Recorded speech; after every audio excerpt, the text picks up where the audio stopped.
네, 안녕하세요. 오늘은 인공지능에게 대체되지 않는 나를 만드는 법, 에이트라는 책 같이 보려고 합니다. 여러분들은 인공지능 하면 어떤 생각이 드시나요? 지금 당장 우리에게 뭔가가 와닿지는 않지만 조만간 오지 않을까라는 생각이 들지 않으시나요? 얼마 전에 봤던 책에서 아마존 같은 경우에는 지금 굉장히 많은 데이터를 모으고 있죠. 사람들의 쇼핑 패턴들을 다 차곡차곡 데이터화하고 있죠. 그래서 나중에는 굳이 주문하지 않아도 그걸 알아서 배달해주고, 주문하려고 이제 그 상품을 보고 있을 때 드론으로 이미 배송이 되고 있다가 그 사람이 주문하지 않으면 되돌아간다는 그런 이야기를 듣고, 야, 정말 어떻게 그런 시대를 살아갈 수 있을까라는 생각을 하게 되는데, 또 한편으로는 생각해 보면 지금 저희가 가지고 있는 휴대폰만 해도 불과 10년 전까지만 해도 이런 휴대폰은 우리가 상상만 하지 않았나라는 생각이 들거든요. 이렇게 자기 휴대폰을 가지고 언제든지 자신의 영상을 올려서 공유하고, 또 뭐 노래도 듣고 영상도 보고, 또 실시간으로 다른 사람들과 어떤 자료들을 공유하고, 이런 것들이 정말 막연하게만 느껴졌다면 정말 조만간 자율주행 차량들이 굉장히 익숙해지고, 물건이 떨어지면 알아서 떨어질 때쯤 알아서 배송되는 그런 시스템들이 언젠가는 우리 삶에 서서히 스며들지 않을까라는 생각들을 막연하게는 하고 있었는데, 이 책을 보면 좀 더 감정적으로 그것들을 느낄 수 있게 해주는 책이 아닌가라는 생각이 개인적으로는 들었습니다. 서울대 공과대학교 유기윤 교수팀이 미래의 도시에서 시민들이 어떻게 살아갈 것인가를 주제로 논문을 냈다고 합니다. 2090년 한국 사회에 인공지능 로봇이 대부분의 직업을 대체하게 되기 때문에 그 결과로 99.997% 대부분의 사람들인 거죠. 그 사람들이 프리카리아트가 된다라고 주장을 했다고 합니다. 프리카리아트라는 거는 불안정하다라는 이탈리아어랑 노동계급이라는 독일어를 합성한 용어래요. 세 가지 특징이 있는데, 꿈과 열정이 없다. 내가 하는 일의 가치를 깨닫지 못한다. 먹고 사는 문제로 평생 고통받는다. 책에선 대표적인 예로 난민이나 노숙자를 예로 들고 있습니다. 우리나라 대부분의 사람들이 인공지능에 의해서 대체되면서 난민으로 전락한다. 그렇게 주장을 하고 있다고 합니다. 제가 기억에 남는 부분 중 하나는 법률적인 판단이나 의학적인 그 정교함, 투자까지 인공지능이 사람보다 훨씬 더 우위에 있다는 그런 주장인데요. 대부분의 직업들이 대체되겠죠. 훨씬 더 효율적이고 훨씬 더 잘 해내니까요.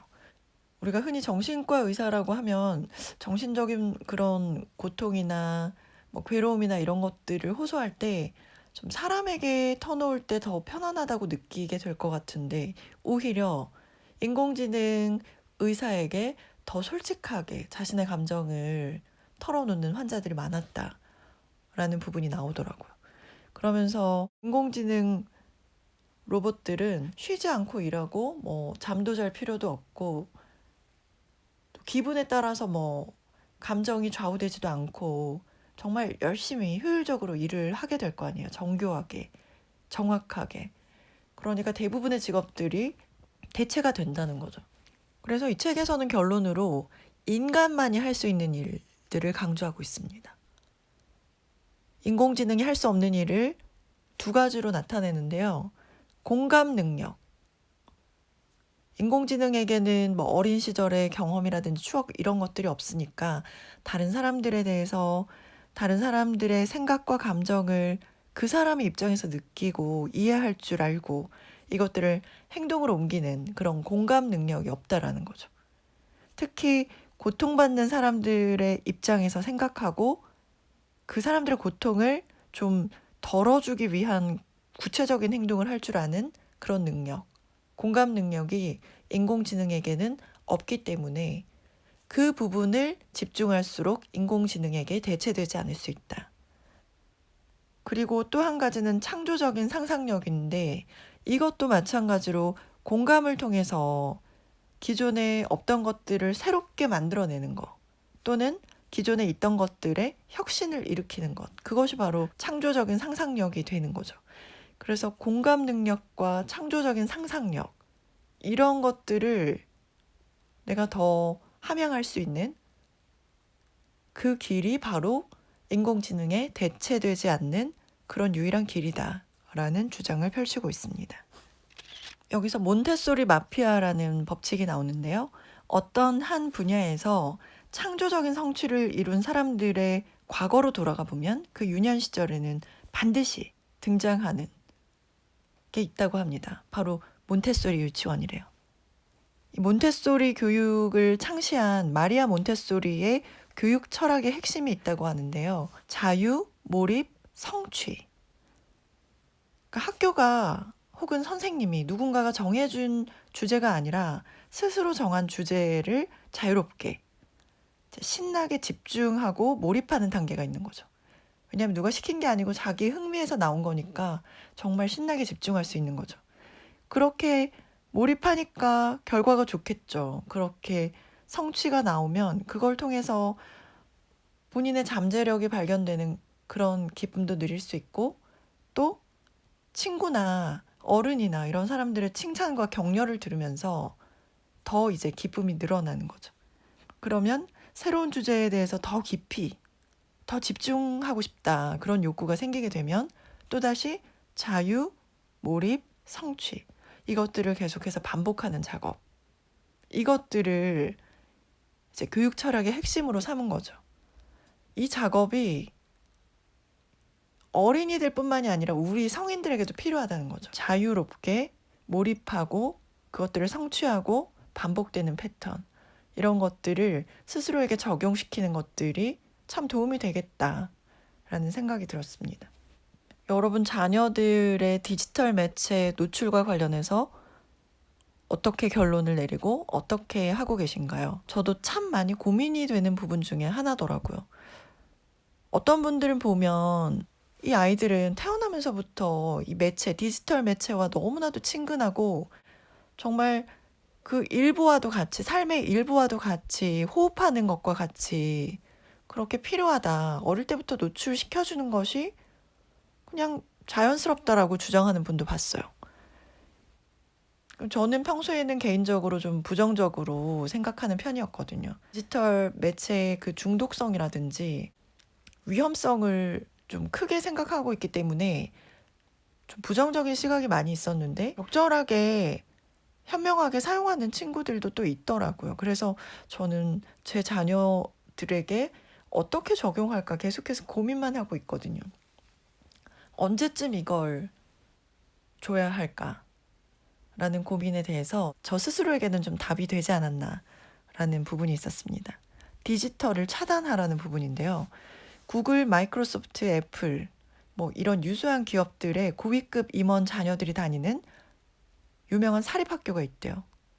실리콘밸리의 페닌슐라. 그런데 이 학교의 특징이 IT 기기가 없대요.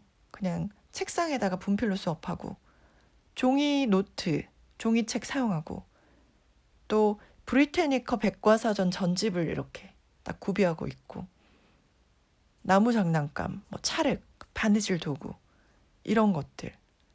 그래서 이 학교의 관계자들은 내면의 힘을 조절하는 능력을 키우기 위함이다. 다른 사람들과 놀고 대화하고 공감하고 좋아하는 그런 능력, 그런 것들을 더 강조한다라는 부분들이 나오더라고요. 그리고 스티브 잡스는 어떻게 했냐? 자녀들에게 아이폰, 아이패드, IT 기기를 전혀 주지 않았대요. 빌 게이츠는 어떻게 했냐? IT 기기를 14년 동안 금지했다고 합니다. 그리고 15살에 컴퓨터, 스마트폰을 사용하게 했는데 이것조차도 시간을 엄격하게 제한했다고 해요. IT 기기를 차단할 수 있는 능력은 굉장히 중요한 능력이다. 이걸 갖지 못하는 사람은 결국 IT 기기에 중독된다. 중독이라는 거는 곧 내가 거기에 이제 좌지우지 되는 거죠. 종속되는 거죠. 그런데 지금 IT 기기보다도 인공지능은 뭐 수백, 수천, 수만 배 중독성이 훨씬 더 강할 거란 말이죠. 그렇게 될 때 지금 현재 IT 기기에 중독된 사람이라면 인공지능 시대가 열리면 자발적으로 스스로 다 노예가 되는 것이다. 이렇게 주장을 하고 있습니다.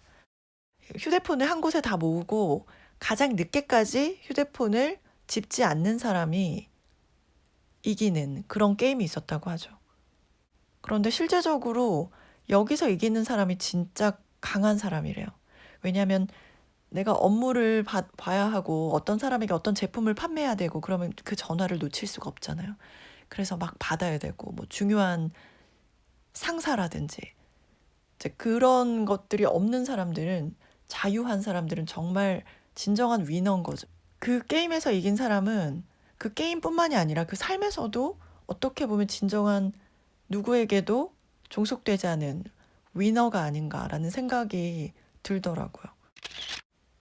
결국은 인공지능에 대체되지 않는 유일한 방법은 인간성을 찾는 거, 인간만이 할 수 있는 고유한 그런 특성들을 계속해서 삶에서 찾아내는 것들이 중요하지 않나 그런 생각이 들었고, 저는 또 개인적으로 이 책을 보면서 떠오르는 영화가 있었거든요. 미국 같은 경우에는 인공지능 로봇에 대해서 좀 적대감을 가지고 있는 것 같아요. 언젠가 이것들이 우리 인류를 지배할 것이다라는 그런 메시지들이 많이 담겨 있는 작품들이 많이 있죠. 그런데 아이들과 같이 봤던 영화 중에 월이라는 영화가 있었어요.